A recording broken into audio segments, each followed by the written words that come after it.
আমি ভিক্ষা করে ফিরতেছিলেম গ্রামের পথে পথে, তুমি তখন চলেছিলে তোমার স্বর্ণরথে।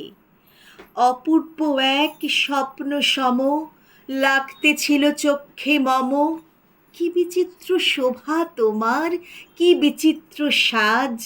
আমি মনে ভাবতেছিলেম এ কোন মহারাজ।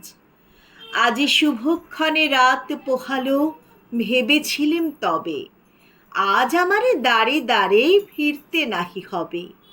বাহির হতে নাহি হতে কাহার দেখা পেলেম পথে, চলিতে রথ ধনধান্য ছড়াবে দুই ধারে। মুঠা মুঠা কুড়িয়ে নেব, নেব ভারে ভারে।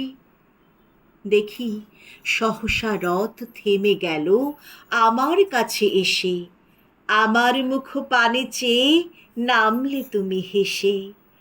দেখে মুখের প্রসন্নতা জুড়িয়ে গেল সকল ব্যথা। হেনকালে কিসের লাগি তুমি অকস্মাৎ আমায় কিছু দাও গো বলে বাড়িয়ে দিলে হাত। মরি, এ কি কথা রাজাধিরাজ, আমায় দাও গো কিছু! শুনে ক্ষণকালের তরে রইনু মাথা নিচু। তোমার কি বা অভাব আছে ভিখারি ভিক্ষুকের কাছে? হে কেবল কৌতুকের বশে আমায় প্রবঞ্চনা। ঝুলি হতে দিলেম তুলে একটি ছোট কণা। যবে পাত্রখানি ঘরে এসে উজাড় করি, এ কি ভিক্ষা মাঝে একটি ছোট সোনার কণা দেখি।